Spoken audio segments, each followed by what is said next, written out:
For the Township of North Huntington Board of Commissioners special meeting for Thursday, January 10th, 2019 to 7 p.m. Roll call, Manager Silka. Commissioner Harold. Commissioner Bertani. Here. Commissioner Blasco. Commissioner Martino. Here. Commissioner Bevan. Here. Commissioner Casera. Here. Commissioner Haggis. Here. Could everyone please stand and rise for the Pledge of Allegiance? I pledge allegiance to the flag of the United States of America and to the republic for which it stands, one nation, under God, indivisible, with liberty and justice for all. If any residents would like to speak tonight, you can sign the book at the podium. Let the record reflect no residents to speak tonight. Work session discussion topics. Okay, one I'd like to make a little change. I'd like to bring up Chief Rezzo first to just give you an update on the patch situation and the rebranding of the cars as we're getting ready to go into the clothing allotment season and new car purchasing. We want to get this squared away so we can move forward. So, Chief?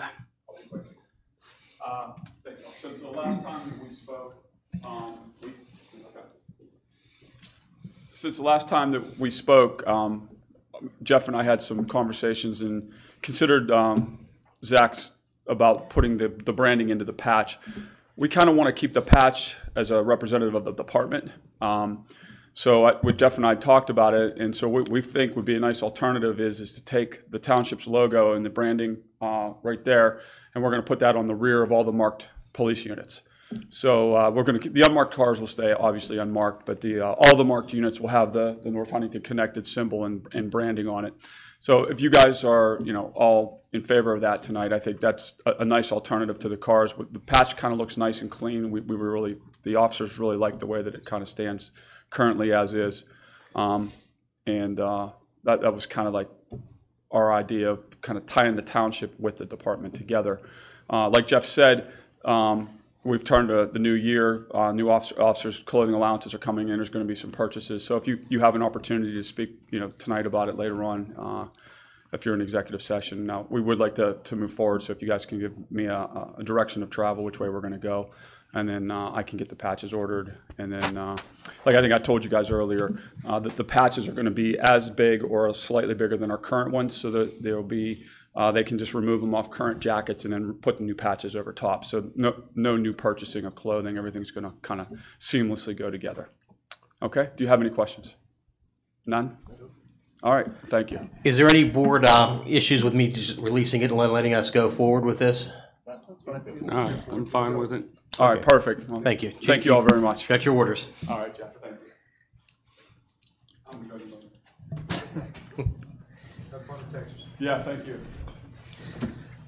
Okay, the next item on the agenda I'd like to go over, actually I'm going to turn it over to Dan Miller, our Parks Director, and Mike Turley, our Assistant Manager, along with Rich Rosso, our Parks Consultant, to do a Park Master Plan update. Dan? Thank you, Manager Silka. Ladies and gentlemen, good evening. On behalf of the Township Administrative Staff, the Department of Parks and Recreation, and our working consultant, Rich Rosso, we would like to briefly spend a few minutes each providing you a current update on the Parks Master Plan that was presented before you back in October as a conceptual plan. Now, before we get into the plan tonight, just to refresh your memory, when we did present that to you back in October as a conceptual plan, some of the comments that came from the board, specifically Commissioner Haggis, you had expressed some comments about infrastructure. Commissioner Casera, you had expressed some comments about playground improvements, updated playgrounds. Commissioner Harold had expressed some interest about restrooms, and Commissioner Blasco had expressed some interest specifically about cost. Our update tonight hopefully will be able to address some of those comments that you made, and that's one of the purposes of the update. Speaking to you this evening in this order will be Assistant Manager Mike Turley. He would like to talk to you about the process of where we're at to date and how we got there. I'll come back and speak specifically to you about the amenities and the priorities that went into the plan. And then our consultant, Rich Rosso, will speak to you a little bit about our phasing and associated cost as the plan stands today. So without further ado, let me present to you Mr. Turley. Thank you, Dan. As Dan mentioned, we really wanted to review, we felt like we needed to review what is the updated master plan. And the process, a reminder of how we got here. You might recall a few years ago, the township undertook some strategic planning. And one of the priorities of the many that come out of that strategic plan, one of the priorities really was the focus on the parks. And in particular, looking at the recreational needs and the amenities, that some of the parks were a little underdeveloped, and it was a real opportunity for the township. The next phase then was the comprehensive plan update, particularly looking at the parks, the recreational needs, looking at the priorities, a very public process, very broad on a township-wide basis. And more recently, the latter part of this past year, we were involved with master planning or some specific design at both Oak Hollow and Lions Park, and that resulted in the October draft plan in front of you. Since then, we did some further analysis, we got some additional feedback, and we made some revisions. And some of this was really rooted in value engineering exercise that we undertook. We were really concerned with some of the costs. We were really looking to try to reduce some of the cost. I think at Oak Hollow, we were somewhere around $6 million, or give or take. And we scrutinized a lot of the conceptual plan, the original plan. We looked to improve the design. Maybe we can make some better decisions. We looked at the facilities that were being proposed, the design, their location, the cost of these facilities, the phasing, how they'd be phased. We asked questions like how a particular feature would benefit better the township, better the parks, how it meets our recreational needs, does it create value, are there other options, and so forth. We really looked at some of the big cost items. We redesigned a few of those, we relocated some, and we de-emphasized a few facilities that we thought weren't creating quite the value for the costs. So right now we're into a real important part of this, the phasing of the priorities, really the arrangement of the features and how we would go about doing those. If we have a amphitheater, we need a bathroom and we need a parking lot, but it doesn't have to be a new bathroom and a new parking lot, it could be, and so forth. These sort of arrangement and the phasing, even though we reduced this to, we think somewhere under $3.5 million total, it's still a big chunk. And it will be a multi-phased effort. So really right now we're really trying to move to the implementation of some of this, and the financing is really a big part of this. But it will be a multi-phase effort, and Dan and Rich are going to get into this a little bit more. But after the update, what we're looking for is really nothing more than just your understanding of what the update and the revisions were, but also an okay to proceed on a grant application, which for this year would be for 2020. And if you're in agreement with that, we'll bring back a resolution in the very near future to you concerning a grant application with DCNR. Who, by the way, we met with yesterday and got to review the plan with them and get a little bit of feedback from them also. So with that, Dan, can you come up and discuss some of the amenities? Okay, thank you, Michael. So the $1 million question, how do we get the Cadillac at a Chevy price? We certainly want to be able to feature the options of a first-class facility, but we want to be able to do that with value. So let me discuss with you a little bit about the amenities that we would like to include in the park as they exist today and how we can improve upon them. When making the decisions to add amenities to our existing and current parks, we aspire to keep the following two things in mind: the wants and needs of the community and how those wants and needs fit both by design and funding based on topography or just kind of where it fits within the way the park exists. We wanted to include unique features, things that maybe other communities or other parks don't have, or maybe that we can share.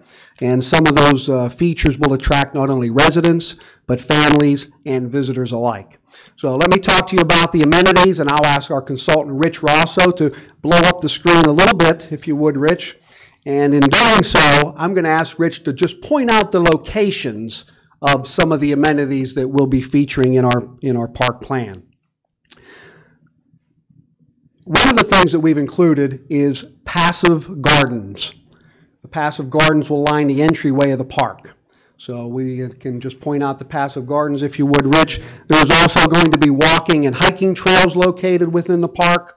And whether it's a loop trail or that goes around the full park system. We will include a disc golf course, an 18-hole disc golf course We'll also include at the opposite end of the park an astronomy pad, something that's very unique in this day and age. We've also included in the amenities fitness equipment that is located by our improved playground spot. We have numerous playground improvements to the existing playground. We'll feature sport courts up in the entry of the park, and those sport courts will include deck hockey and pickleball, which is an industry trend that seems to be moving in the right direction here. We'll also include for the teenage community. We don't seem to tend to a lot of teens, so we're going to look to improve and put in a skate spot that'll be located down just over the hill from the current playground as it sits today. In addition to the skate spot, we'll also have a seasonal ice rink, This area here. a sledding hill, Sledding hill is up in this area here, up near the entrance. and some of the big asks for us are the community dog park. So we'd like to feature a community dog park, Top of the up in hill. the top left corner of the park, a performance pavilion, which is down in the center of the park. The lower center of the park will feature a performance pavilion. We will also have some community scout camping areas and fire pits located down by our current pond. And then on the infrastructure side, I know Commissioner Hagus was concerned about infrastructure. We will be including new restroom facilities. We'll also be including some new and improved pavilions, and then also some new and improved gazebos. So as you can see, much like buying a car, there's a lot of options that can go into this park master plan. And as I mentioned, the $1 million question is how do we make all that fit based on a budget and design? Well, we're looking to make that fit based on priorities. Our challenge to implement those priorities was established, as Mike mentioned, through various feedback groups, the comprehensive plan completion, the consultant evaluation of that plan, staff planning, our own input, and more importantly, the timely impact of how we can make these things work in a timely fashion. All of the aforementioned upgrades that I just mentioned that Rich had pointed out to you for our existing parks need to be phased in. So therefore, we would look to anticipate, thank you, Jonathan, we would look to anticipate phases of the order of priority. And those priorities have fallen into subcategories in the industry. It's talked about passive recreation, community recreation, infrastructure, and active recreation. All of those things offering amenities in each one of the phases that we're looking to put into the master park plan. This phasing will not only be necessary at Oak Hollow Park, it will also be necessary at Lions Park, which is one of our other master plans as well. Additional phases can be implemented as necessary, but I also want to make mention to you that features that were placed on our high priority list, and as I mentioned, that list came through various avenues, was asked for. Splash pad was asked for.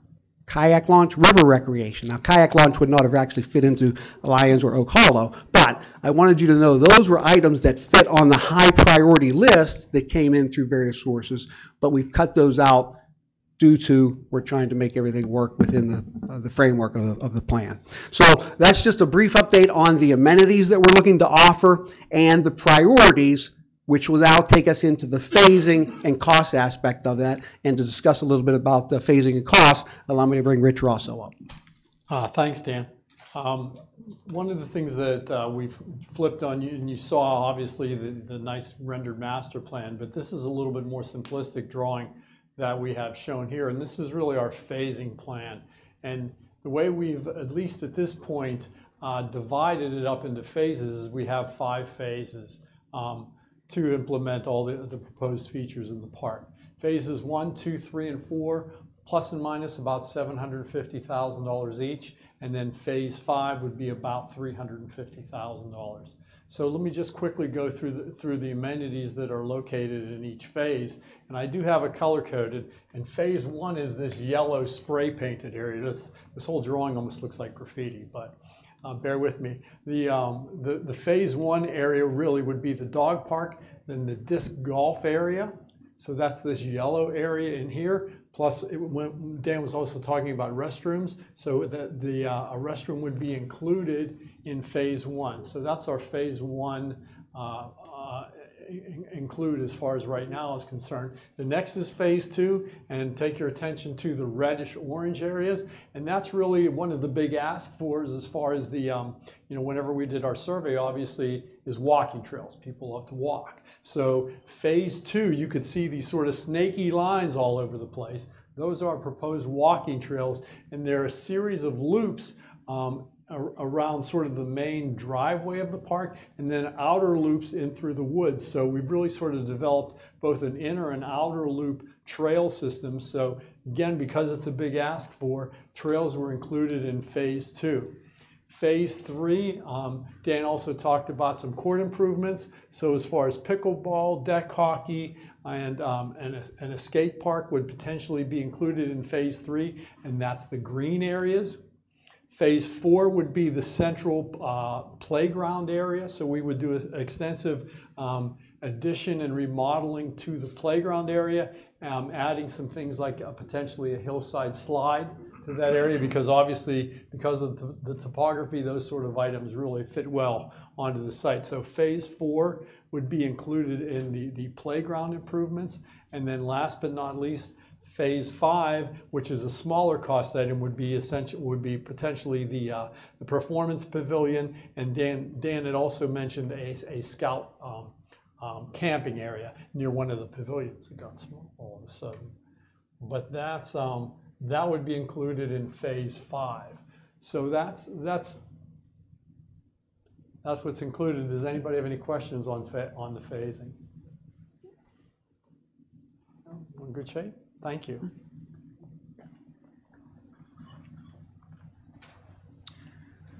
In an effort just to summarize our plan for you, recently Mike had mentioned our team met with Adam Mattis. Adam Mattis is the Recreation and Conservation Advisor for DCNR, who previewed our project and offered some insight to us the other day as to what DCNR can assist us with that would make our grant application worthy of applying for. And Mike also mentioned the next step here that we're going to ask you for is to finalize our revision of the plan, bring them back to you to request approval in the form of a resolution so that the township can apply for a matching grant under the DCNR's Community Conservation Partnership Program grant.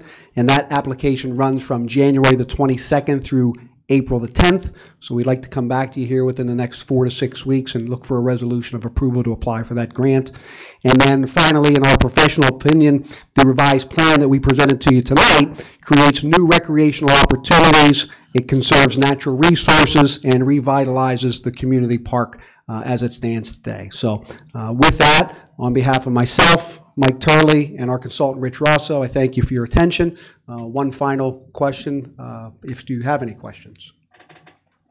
Thoughts or comments? Thank you, Manager Silka. Thank you, Commissioners. All right, Dan, I do have a question. Like in our zoning laws and that, we have where businesses require so much parking and that. Has any parking been added to those areas? Or are they all going to have to park down at the bottom and walk up to them? Or there's, because now you're going to have a bunch of different things I want to going show you. on. I'll show you on the master plan. We have incorporated some additional parking. Back to the master plan. Thank you. Okay, cool. All right. So, because to answer your question, as far as a dog park hopefully is going to be one of the most popular things in the area. So one of the things that we've added, the dog park is in this area here. We've added a 50-car parking lot in this area right here. Now that parking lot has the opportunity, as far as space-wise, to be expanded to about 150 cars. But at least in the first phase, we would develop a 50-car parking lot, and that could serve. That sort of does a double duty in that it provides parking for the dog park, but it also provides additional parking for the soccer fields.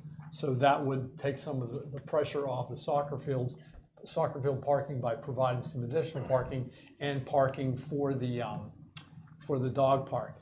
Down in this area here, we've provided some additional parking. You can squeeze this parking lot ends a little bit short of where this curve is. We can squeeze about an additional 20 cars in this area here.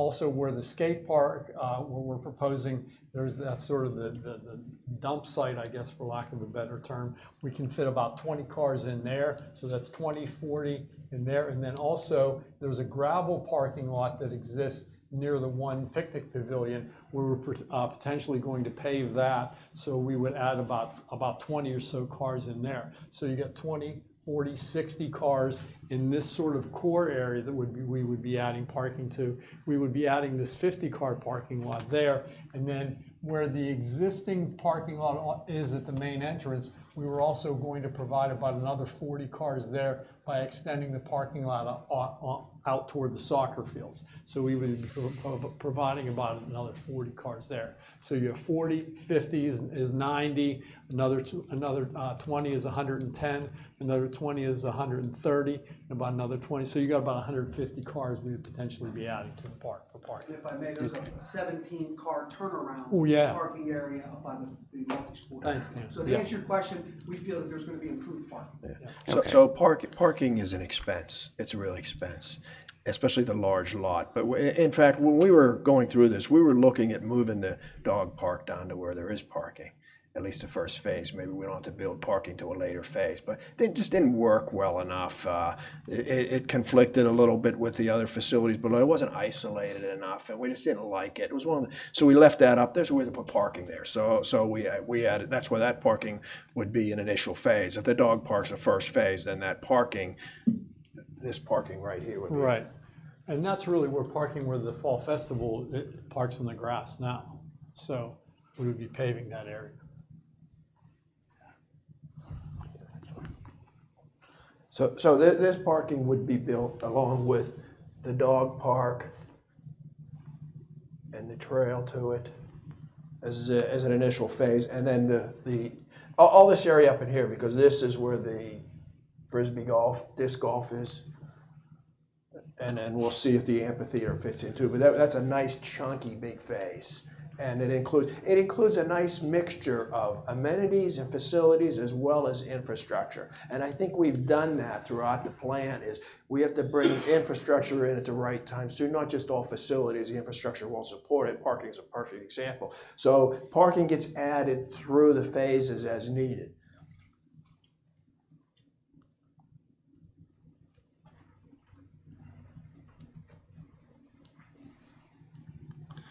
Okay, one other question. You said about as far as the grant to pay for part of it, we're looking at 3.5 million. What, and I think, Dan, you'd said something about matching grants. Do you have any idea what we'd be looking at? I know it's kind of tough to probably. Well, you don't know. It's a 50% match. Okay. It's a 50% match. So if that first 1, 2, and 3 phases cost let's say 800,000, just to round it off, and they say they're going to give us 200,000. Well, then we're going to probably do a $400,000 project. Here's the important thing.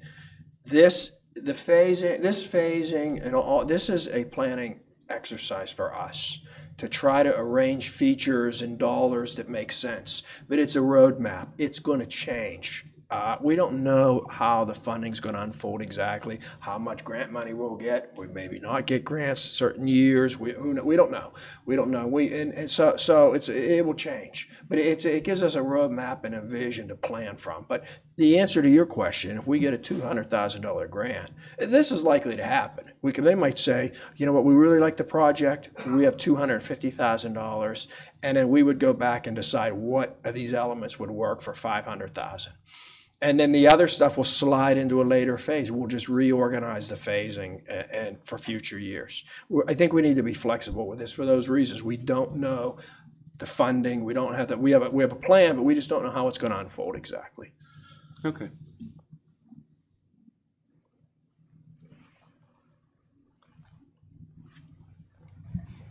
Any other questions? Any other board questions? Thanks, guys. Good work. Thank you.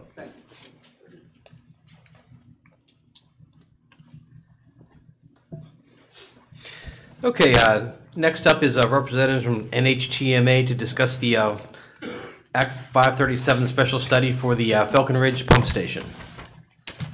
Good evening. Dave Coldren with KLH Engineers, here on behalf of the Municipal Authority, here to present the Falcon Ridge 537 planning study. I did pass out Exhibit 10, which basically outlines the area we are studying in this case. This is the Falcon Ridge Pump Station service area. On the lower left-hand side of the sheet, you can see the Falcon Ridge development. Barnes Lake Road to the north of that, Ipnar Road, central and to the south. The pump station for this area is located in the bottom left-hand corner of Falcon Ridge. It's not identified, but it's bottom left corner. So DEP planning is currently in place for Falcon Ridge, Woodridge Estates, and Tuscan Hills phases 1 through 3. The purpose of this plan is to get the planning, the township planning, and the DEP planning in place for the build-out of the watershed. So that includes 135 future additional EDUs. That would be 68 EDUs or homes in Tuscan Hills phases 4 through 6. What we're calling the O'Brien plan on the just to the west of Ipnar Road on the plan. We anticipate 30 EDUs. In fact, I think the township has seen a conceptual plan from the developer for that parcel. The Bittner plan, another anticipated 10 homes, and Barnes Lake Road, Ipnar Road, 17 existing homes with the potential of a future 10 additional. The plan as prepared requires the Falcon Ridge pump station to be upsized. Right now the station's 170 gallons per minute, 2 pumps. We basically need to expand that to 300 gallons per minute. So that involves replacing the 2 pumps, a new emergency generator, electrical controls, new drives, motors, as well as a new force main, which is basically the pressure sewer from the pump station to the gravity discharge on Roseway Boulevard. The cost of that project, we estimate at $750,000, $500 for the pump station, and $250 for the force main.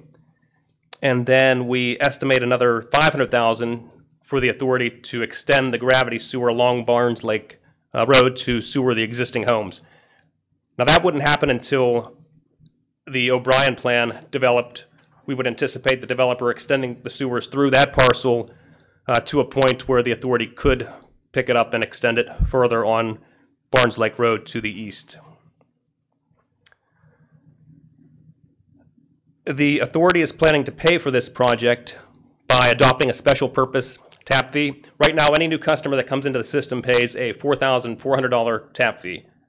In this case, they would adopt a second special purpose tap fee where we would basically take the cost of the project, divide that by the total number of future EDUs, and come up with a cost per EDU or per house. Everyone connecting into this system would then pay that special purpose tap fee, in addition to the system-wide tap fee. What I'm here for tonight is to get any general comments from the township and to request authorization to advertise the plan for public comment. This has to be advertised for 30 days. After that, we would address any public comments, and then the plan would be formally adopted by the township by ordinance, and then that would get submitted to DEP for planning approval. With that being said, any questions? Dave, is there an opportunity here to sewer La Vista off of Farview? And I believe the homes on Farview have sewer service now, but I don't think La Vista does. Yeah, that's to the west of the Bittner property? Correct.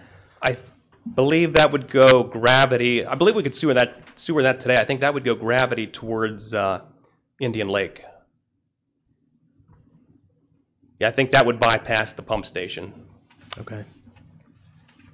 And I know the authority has received comments from residents on Ipnar Road, but unfortunately they're too far south to get into this pump station. So I think the only way we can sewer Ipnar would be another pump station, basically at the township boundary with Sewickley Township, or if Sewickley would extend their sewers up Ipnar Road and sewer it that way. But I think that's miles of sewer to do that.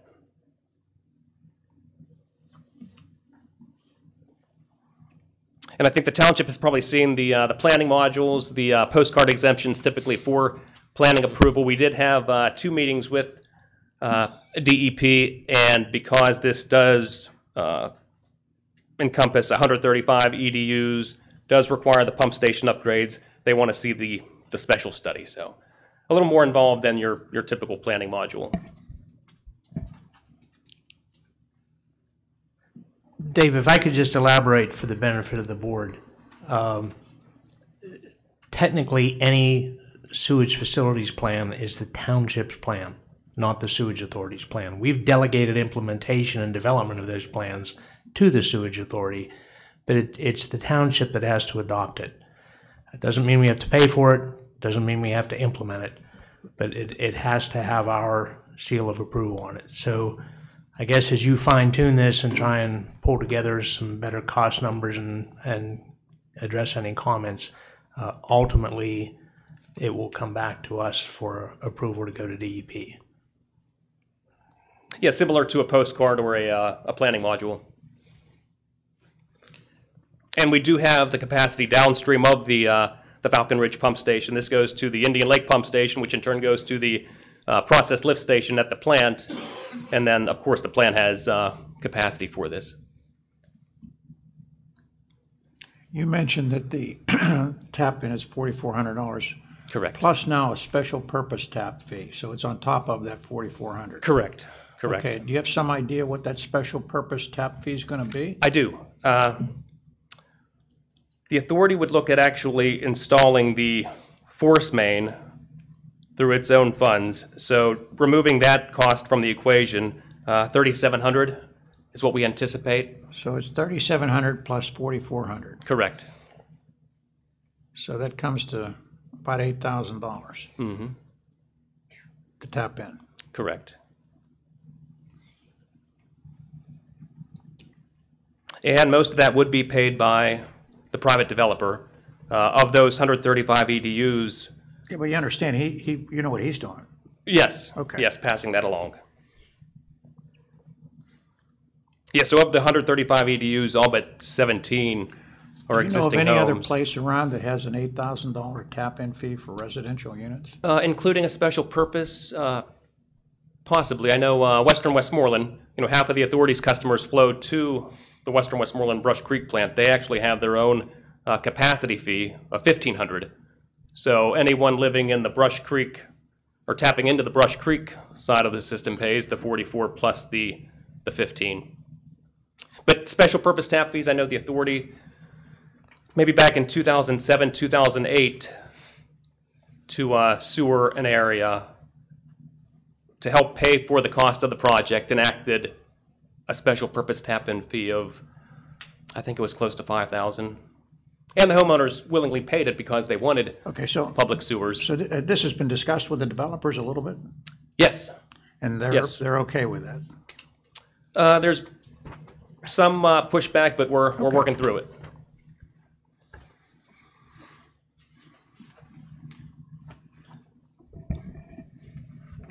Yeah, in fact, I'll just add one more thing on that Tuscan Hills. Phases 1 through 6 flow this way.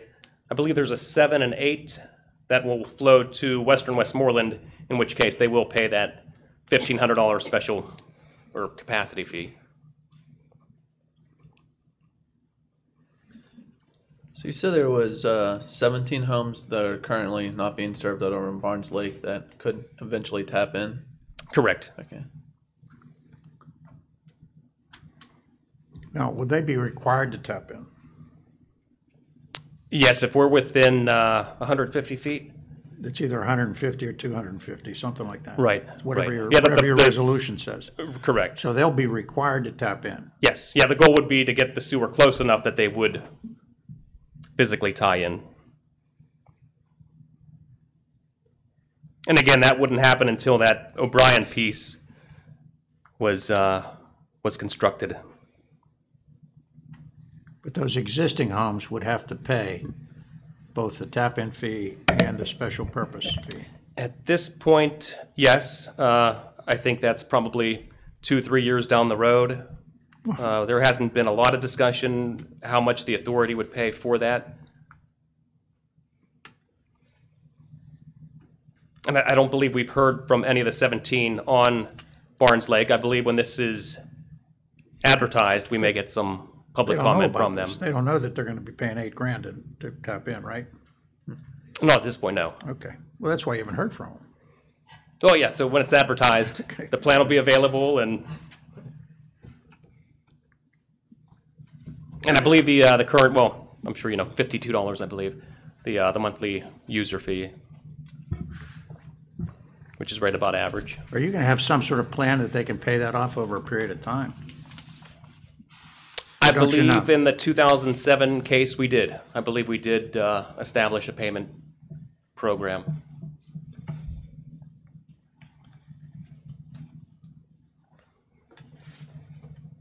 I guess that would be my main concern, is the current homeowners that are out there. Obviously, the people that are developing the properties, like Bruce said, are probably going to pass along the buck to the homeowners, but they're kind of knowingly paying that coming on, buying a new piece of property. But the current homeowners that are on Barnes I mean, Lake, they've got that are septic kinda- systems or whatever. Yeah. They're cooking along out there. I mean, I've known a few of them reached out and they were interested, but they probably don't know the price tag that comes along with the interest. Yeah, I'm not sure of what the existing condition of those septic systems. Maybe they're not in the best condition, so I think $3,700 would go a long way in getting rid of their on-lot system. That's certainly a benefit to them. Correct.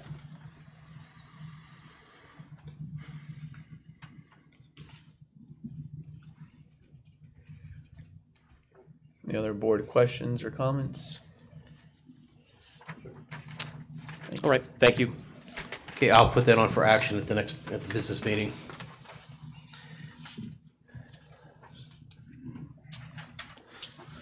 The next presentation is from Lennon Smith and Solar Engineering, who is our consultant for our MS4, going over our pollution reduction plan.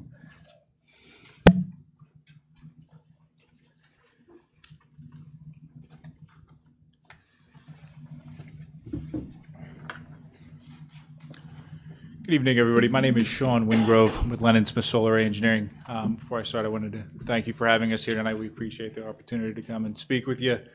We've been working with Andy over the past month or so here on your MS4 permit renewal. We wanted to come tonight. There are some significant changes in the program with the renewal of the permit that's due for the township in March. A significant shift in capital improvements associated with the new permit. And as we go through the renewal process, we want to bring the board obviously into the loop here, let you know what's going on, let you know what we're working on to put together the package that gets submitted for DEP to renew your permit. We'll talk a lot about the new permit. I wanted to give just a brief overview here of the current permit, just to make sure everybody's on the same page, a little bit of background for some basis of what we'll talk about in a few minutes. So your MS4 permit, I would think you guys have probably heard ad nauseum at this point. This is the permit that regulates your storm sewers. It's a permit issued by DEP that allows you to discharge to the streams, to the waters of the Commonwealth. Not unique to Pennsylvania, a nationwide program administered by EPA federally. EPA designates the responsibility to DEP in Pennsylvania.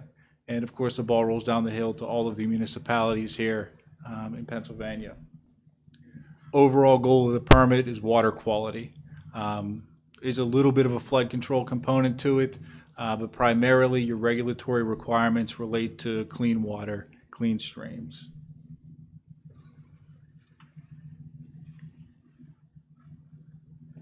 From a timeline perspective, your first permit was issued sometime in 2003. It was intended to be a 5-year permit. 2008 came around, DEP was not prepared to issue the next permit. It was administratively extended until about 2013. Starting in 2013, most communities started to get their permit. By chance, North Huntington's permit was one of the last ones issued. Most of the communities around you, actually in all of Western Pennsylvania, most are through this process of renewal because of the issuance date of your permit, again, which was very late, September of 2014, lasted for 5 years. So your current permit expires September of 2019. Renewal then back 6 months due the beginning of March 4th. You guys have probably heard some of this, again, from your neighbors. The reasoning you guys are behind, nothing you did wrong, nothing different about North Huntington, just chance really, because of the issuance of your last permit from DEP. Everybody that had a general permit has now been normalized basically to the same schedule. Communities with an individual permit, which the township has an individual permit, stay on their own schedule. They're in 5-year blocks still. The individual permit is solely because you drained a high-quality watershed. Long Run and Jack's Run are designated as high-quality waters. From a practical perspective, you have the same permit as everybody else, so it's just the timeline that shifted. The only other big change is you pay a higher fee for renewal. General permittees pay $500 for renewal, individual permittees are $2,500. The requirements of your permit are the same, though.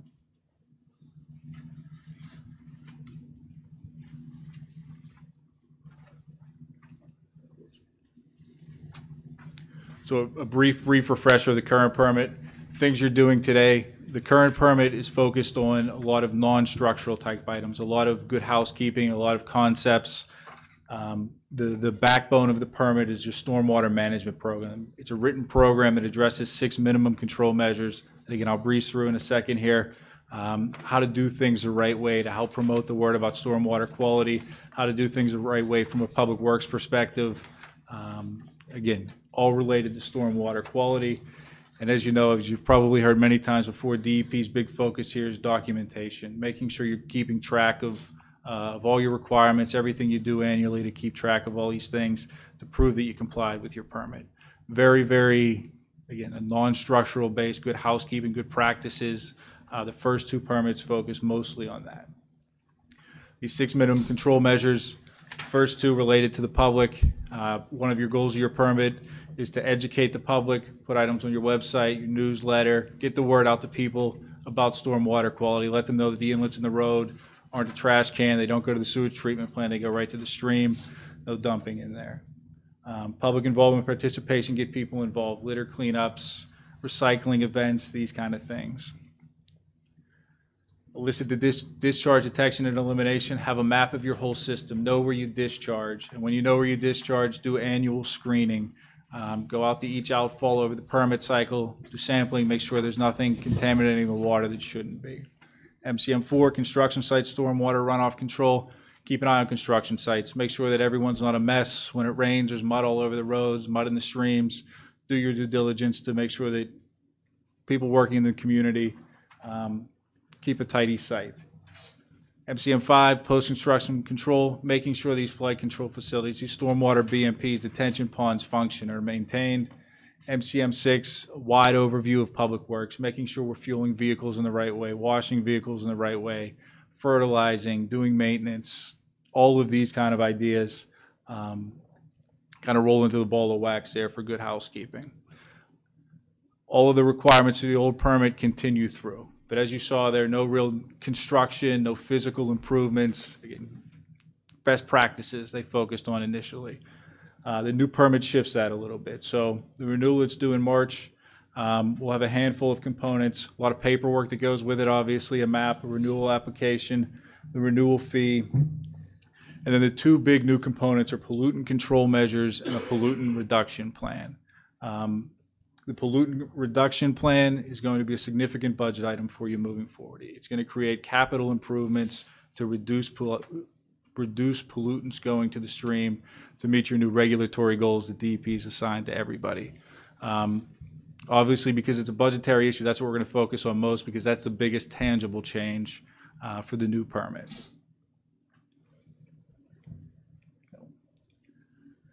Pollutant control measures, we'll kind of breeze through this. This is a new requirement. It's basically mapping exercises, information gathering exercises. For you guys, the only one that impacts you is streams that are impaired for AMD or acid mine drainage. The Swickley Creek watershed here, so you see the orange stream there. This is information gathering. Again, not a big impact. The mapping you have is done already. You know what outfalls drain there. It's reporting them to DEP. That's basically what this says, a timeline through the permit.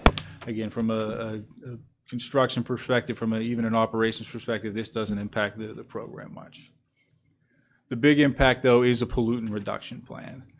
So what DEP has decided across the board for communities is anybody that drains to a stream that's been designated as impaired for sediment or nutrients has to prepare and implement a pollutant reduction plan. Timeline for the plan is 5 years. So for you guys, you'll get your permit issued this fall, likely in September, if DEP sticks to their schedule. So that takes you to September of 2024. What the requirement is to implement projects, implement BMPs to actively reduce the discharge of sediment to the streams. Your goal, your enforced goal, the goal given to you is 10%, basically.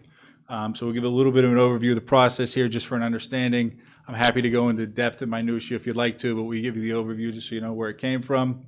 But for the township, the two areas that we need to focus on are the Long Run watershed and the Brush Creek watershed. Both of those are impaired for sediment, so both of those have these pollutant reduction requirements. This just as reference here, this is DEP's table. They have a long table like this that lists every municipality in Pennsylvania and what their requirements are. So what the pollutant reduction plan encompasses and what we've been working together with Andy to put together is this layout of what do you need to achieve and how are we going to achieve it. It calculates what's the existing pollutant loading generated from your storm sewers. The areas that you're responsible for is what your storm sewer collects. So the water that hits the hillside and goes right to the stream, you're not responsible for. The water that hits PennDOT's road, you're not responsible for. That hits private areas and goes directly to the stream, not responsible for. But what you are responsible for is treating the water that gets collected by your storm sewer system. The caveat to that a little bit that we had a lot of back and forth with DEP about is part of your storm sewer system are your roads too. Your roads are a conveyance. So once the water hits your road, in DEP's mind, it's yours. Even if it doesn't get to an inlet in the pipe, as we think of the storm sewers, still part of your requirement. So what the PRP lays out is what's our existing loading. We know we have to reduce 10% of it. What's the number we need to reduce? And from a conceptual plan, this is only a planning document at this point, what sort of improvements are we going to implement over this 5-year period to get to that minimum goal? There is a public involvement component to this. The plan will be on display for 30 days here for anybody to come and offer comment. The plan also has to be presented at a public meeting for any public comment. If the board is okay with it, we'd like to do that at this meeting next month. Not a public hearing like it would be for an ordinance amendment or a conditional use or something. Just an agenda item. Very informal, no stenographer or anything like that. So again, a very high-level overview of what we've done to come up with the numbers here. Took the township map that Andy and the crew have worked on over the years to figure out where all the inlets are, all the outfalls, all the pipes. We boil that down into what water do we collect. This is a little bit abstract here in seeing the picture, but we basically take every discharge point, and the requirement is to take the discharge point and draw the bubble to what water gets to those inlets and what do we discharge to the stream. All part of DEP's methodology. It made it very, very straightforward and very cookie cutter to kind of level the playing field for everybody. A very prescriptive process they give to come up with the numbers. So we find what area we collect, what area we discharge. That gets cross-referenced with what kind of land cover. Basically, how much impervious area, how much pervious area. How much of it is a parking lot, how much is grass. Again, based on a standardized land cover that DEP provides. Well, not provides, but it has you use. They don't generate it. And from there, it's a basic mathematic equation. DEP gives you a loading factor for 1 acre of impervious area, a loading factor of 1 acre of pervious area. Basically, A times B times C gets you your loading. Add up all the areas, and you get your total loading. So for the township, as you guys know, it is a very large township, a lot of developed areas, a lot of impervious area. So I'll be candid with you, your number here is significant. We've gone through the exercise, and we're working through the exercise to refine this, to get it as small as possible. Obviously, you start with the smallest loading you can, because you have to reduce 10% of it. You want to reduce 10% of the smallest number you can. So we're working to continue to do that. There'll be a little bit of refinement, but the numbers are pretty close here. We had a lot of back and forth with DEP the first time through. Everybody, for the most part, most permits were due in September of 2017. DEP reviewed them. Myself and another gentleman from the office went down and met with them to go back and forth with some of the stuff that we cut out. We wanted to try to do our very best to limit areas. Their methodology allows you just to take the whole township and say, hey, this is what it should be. Obviously, that's not wise. I mean, that's throwing money away. So where we end up using DEP's methodology for the two watersheds is a shade over 4 million pounds, almost split in half, a little more than 2 million pounds in the Brush Creek watershed, a little less than 2 million pounds in the Long Run watershed. And just as an example here, you can see the total township area, a little more than 17,000 acres. We've been able to narrow that down to just shy of 5,000 acres too. So in your plan is, let's say, less than a third of the township. That being said, candidly, still a big number just because of the development here.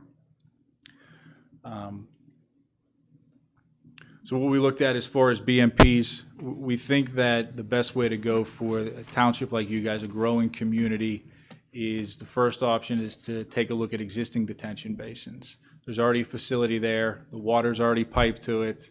We're not starting from scratch. We think that's the most cost-effective way to look. I understand in the meetings we've had with Andy, you guys own a lot of them, so there's not a private property issue there. What we want to do is try to take those from their existing state.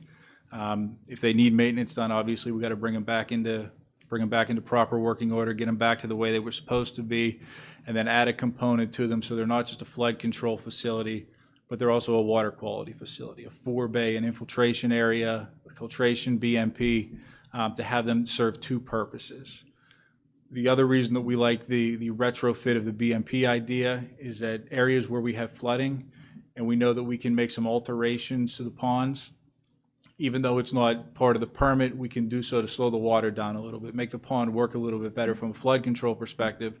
So if we're spending money, we can spend it for several different goals, permit-related wise, and then other just general flooding issues.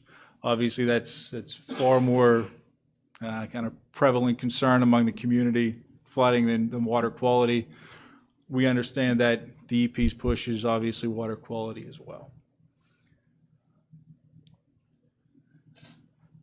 So what the pollutant reduction plan that goes in is going to identify is from a conceptual level. There'll be a list of projects in there. It can be revised. It's not set in stone. We need to show that with these projects we can achieve the goal. We'll then have 5 years to go through the final design process, construct them, and then once they're constructed, obviously they'll need to be continued to be maintained. The reporting is once a year annually. You have an annual report, progress report that goes into DEP. Part of the new progress report is what progress did you make on your pollutant reduction plan, what BMPs did you build, and a certification that they're being maintained. So again, I basically talked about this slide a little bit already, but as the plan stands now, we want to focus on the stormwater basins that the township owns, see if we can get them in good working order and make some improvements to have them qualify for pollutant reduction credit. There may be some supplemental stream restoration that goes along with them, where we have areas where we have a detention basin. If we can have it hold more water, basically slow the release, and coincidentally we also have significant erosion downstream, so banks washing out of the stream, fix both problems at the same time, and you can take credit for both activities. The pollutant reduction plan builds in cushion. You don't have to build the cushion. You meet the minimum bar, and you're okay.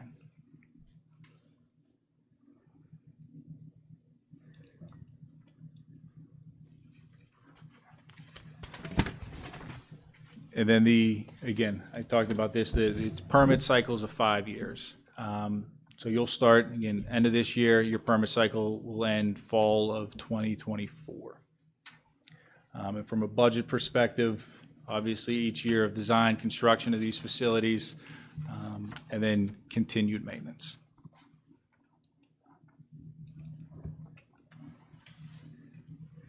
And it's a summary here. One thing that's not on the slide, but I'm sure will be a question because we've talked a lot about money, is magnitude of scale here.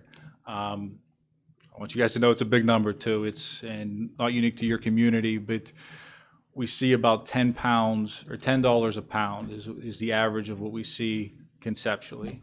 So for you guys at 400,000 pounds or so, in the magnitude of 4 million over the 5-year cycle. We hope that this methodology too of taking existing stormwater basins and retrofitting them provides the best way for cost savings. We can get to a basin that's easy to retrofit. We don't know that until you go out and survey and do the actual design.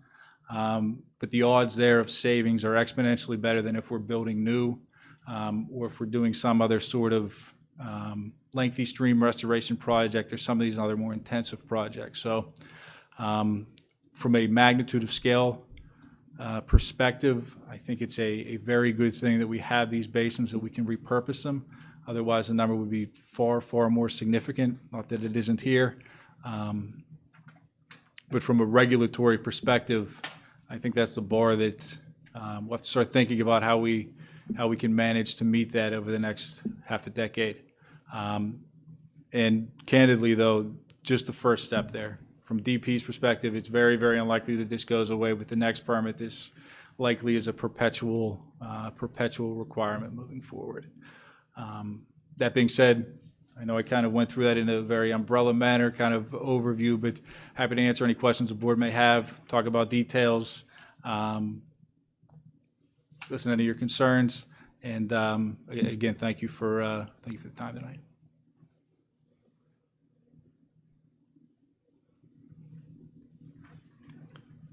Any more questions?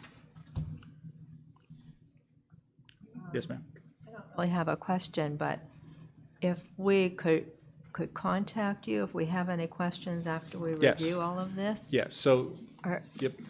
Are you on here? Yes, I am Okay. Sean Wingrove. I'm the last one on the bottom there. Certainly happy to answer any questions. I'll be around at the Township Building too over the next couple of months. I guess we'll work with Andy to finish refining here.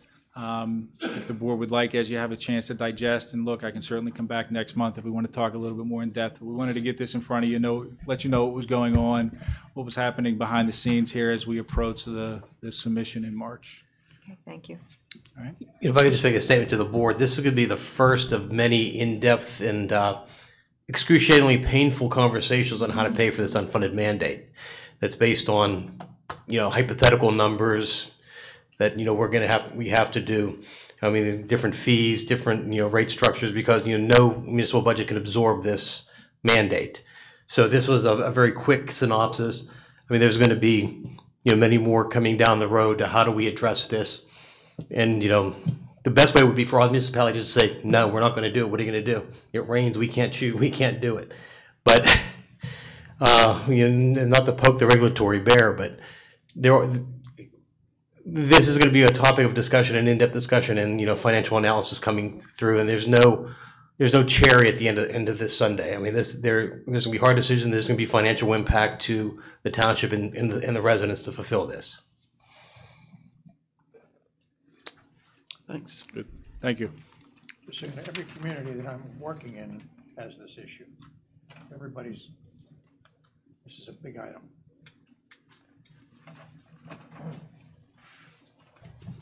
That's all I have. All right, thank you. Moving on, plant engineering topics, Mr. Blanco.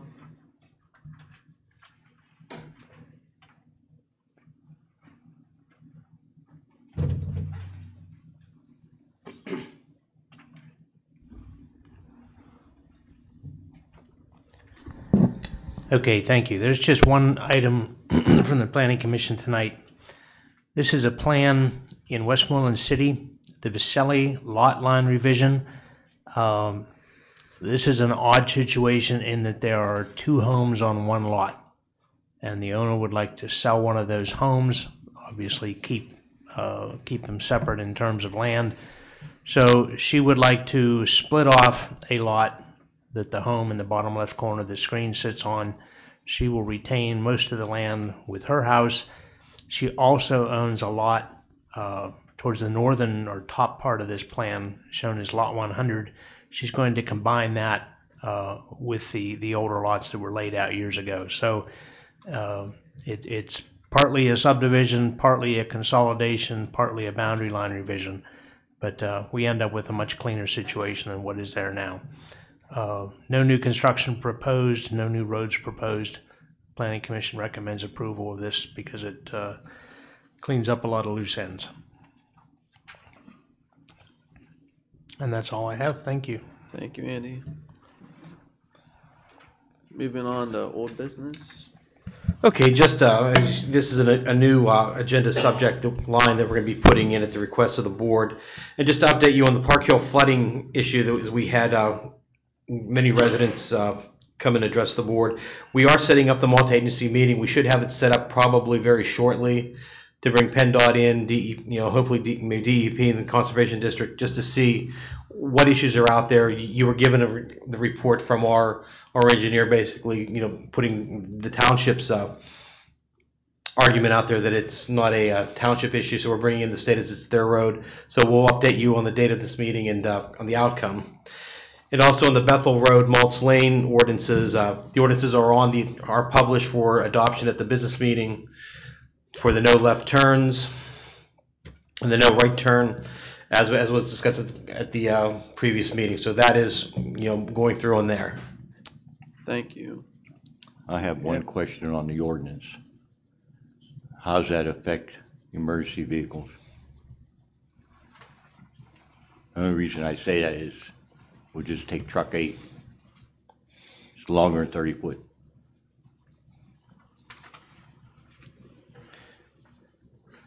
And we probably have other township vehicles that are ladder trucks that are longer than 30 foot. A valid concern. Well, I think it's a valid concern. I think, what we can do is we can talk to the solicitor, but it shouldn't affect emergency vehicles coming, responding in an emergency. I mean, they're gonna have the red lights on and sirens on, right? Yeah. I would hope so. Yeah. Okay.